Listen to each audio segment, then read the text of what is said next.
Bonjour Arnaud Wéry. Bonjour Philippe Couve. Qu'est-ce que tu fais au sein du groupe L'Avenir? Moi je travaille dans une petite rédaction locale, ça s'appelle l'Avenir Wiwarem, c'est un tout petit arrondissement au niveau de la région wallonne. Et je m'intéresse plus particulièrement à tout ce qui est développement numérique. Le groupe L'Avenir, en quelques mots, peut-être quelques chiffres, c'est quoi? L'Avenir, donc c'est un groupe de presse régional qui couvre le sud de la Belgique. On est vraiment présent en version print partout. On est essentiellement, on a deux gros vaisseaux amiraux. On est présent dans la province de Luxembourg et à Namur. Mais on a des petites éditions un peu partout, que ce soit à Verviers, donc à l'est, un peu plus à l'est de la Belgique, que ce soit à Tournai, plutôt vers Lille. Donc, on a des éditions, on a des correspondants numériques sur Bruxelles et sur Liège pour avoir cette présence. On n'a pas d'édition papier, mais on a une édition, on a des articles numériques sur ces villes-là, qui sont comme des gros pôles en Belgique. En termes de chiffres, il y a deux groupes de presse régionaux en Belgique. Il y a Sud Presse, il y a nous. Ce que je peux dire sur nous, c'est que je pense que c'est la sixième ou septième année qu'on est en bénéfice, ce qui est quand même pas mal. Ça va être d'ailleurs dévoilé au mois de mai officiellement, mais c'est déjà les premiers chiffres qui sont sortis. Et voilà, on essaie vraiment, quelque chose, c'est vraiment de travailler sur la proximité. L'ADN, on dit souvent que l'ADN, c'est la proximité, c'est faire de la locale avec de la qualité. Alors, qu'est-ce qui s'est passé en ce début d'année? Il s'est passé quelque chose d'un peu particulier autour d'un documentaire, un web documentaire qui a été diffusé chez vous? Oui, voilà. En fait, Patrick Severin, c'est un réalisateur liégeois qui a travaillé pour nous il y a quelques années. J'ai eu l'occasion d'échanger avec lui un petit peu au mois de fin décembre. Comme ça, j'ai échangé sur un de ses projets, sur un projet transmédia. Et puis, de fil en aiguille, il me dit, ben, moi, j'ai un autre projet en cours. Et pourquoi pas travailler avec l'avenir pour tout ce qui est déclinaison print et web. Donc, son projet s'est axé sur tout ce qui est le chômage. Parce qu'en Belgique, il y a une politique particulière, c'est qu'il y a une fin d'allocation pour les personnes qui ont le droit des chômages.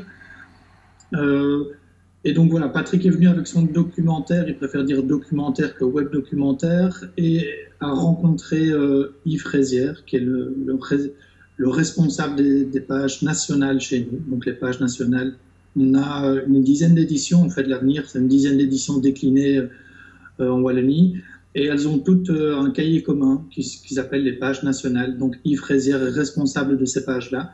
C'est lui qui est en contact avec Patrick pour pour travailler sur le projet, ça s'appelle Parasite, volontairement un titre choc de Patrick. Et Yves a immédiatement embrayé sur l'idée de Patrick de collaborer ensemble. C'était la première fois que Patrick venait avec un documentaire chez nous. Il avait déjà travaillé avec d'autres types de presse. Là, c'est la première fois qu'il venait vers chez nous. Et voilà, c'était décliné. Tous les jours, il y avait une ou plusieurs pages. Et Yves a immédiatement. Si c'est pour se taper 8 heures par jour, 5 jours sur 7 à faire un truc que je déteste, et que en plus de ça, je dois me taper 2 heures de trajet par jour et rester bloqué aux heures de pointe dans les bouchons, machin, et vivre ça tous les jours, même pour beaucoup d'argent, je le ferai pas.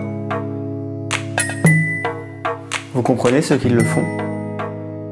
Je peux comprendre parce que, oui, je comprends dans le sens où, comme je l'ai dit, moi-même, je parviens pas vraiment à me défaire de ce conditionnement, et je comprends que certaines personnes n'y arrivent pas et qu'elles se sentent obligées de travailler. Quelque part, oui, je comprends. Mais vous considérez ça comme un conditionnement et pas comme un choix? Voilà, ouais, c'est ça en fait, ouais.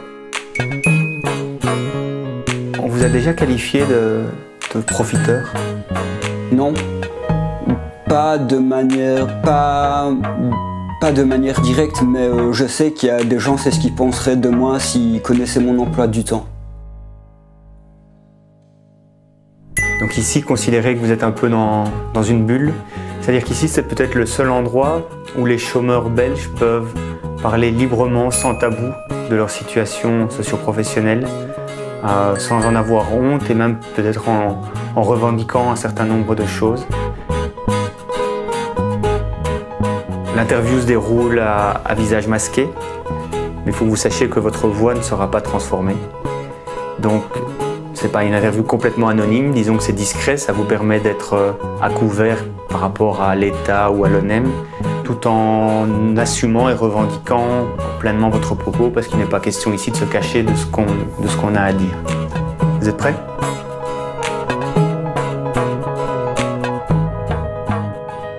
Yves me disait que ce qu'ils se sont rendus compte la première fois, c'est qu'il y a pas mal de redondance en fait. Les gens vont spontanément parler des mêmes sujets ou vont spontanément avoir peut-être les mêmes points de vue.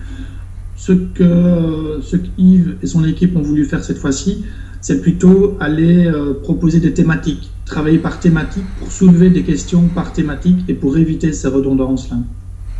Ce qui a permis ensuite de délivrer ce 8 pages qui est très thématisé ou rubriqué suivant plusieurs angles dans ce sujet autour du chômage.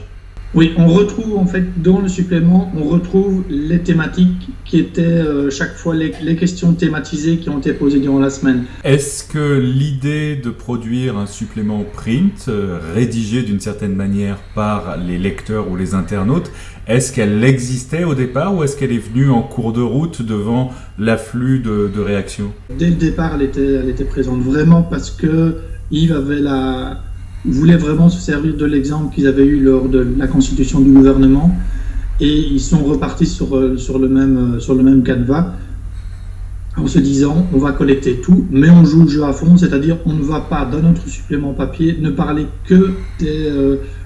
que des réactions positives, on va vraiment prendre des réactions que ce soit positives et négatives, on va vraiment jouer le jeu à fond. D'un point de vue économique, est-ce que ça a généré des ventes supplémentaires ce jour-là ? Est-ce qu'il y a eu une monétisation particulière de ce supplément ou pas du tout ? Les ventes, c'était mis en avant dans la une du journal. Les réactions que j'ai eues étaient assez positives avec des gens qui « Ah tiens, vous faites ça, ah ben j'irais bien acheter votre numéro ». Il y avait, voilà, sur Twitter par exemple, des personnes qui n'achètent jamais l'avenir. On dit « Ah tiens, j'irais bien acheter l'avenir pour voir comment, c'est intéressant de prendre l'avis des personnes ». Donc voilà, je pense que l'idée c'était d'abord peut-être de fédérer, de faire connaître la marque aussi. Il y a aussi ce projet-là. Mais derrière, il faut vraiment dire, voilà, Yves, c'est lui-même qui a géré les commentaires, c'est lui-même qui a suivi les commentaires. Il y a un travail énorme. C'est vraiment une masse de travail considérable. Et si lui-même le dit, alors que lui, c'est un acharné de boulot, c'est-à-dire qu'effectivement, il y avait vraiment pas mal, en sachant que voilà, l'avenir a des effectifs réduits. Et donc, ils ont travaillé avec un petit pôle de journalistes sur ce projet-là. Mais un projet qui pourrait, en discutant comme ça, Yves me dit, c'est le genre de projet qui peut être facilement déclinable dans des rédactions locales. Il suffit d'avoir un gros dossier sur une ville ou sur une région et ça peut être organisé pendant une semaine. La rédaction peut animer le débat par rapport à ça et puis faire un supplément. Le supplément ne fera pas nécessairement 8 pages, ça peut être un supplément de 2 ou ça peut être 4. Mais il me dit ça peut être quelque chose qu'il faudrait réfléchir en interne, peut-être dans d'autres médias, sur décliner des sujets beaucoup plus locaux, mais pouvoir utiliser la richesse des commentaires. Très bien, merci Arnaud pour ces explications. De rien, bonne journée, à bientôt. Bonne journée à toi à Namur. Merci, au revoir.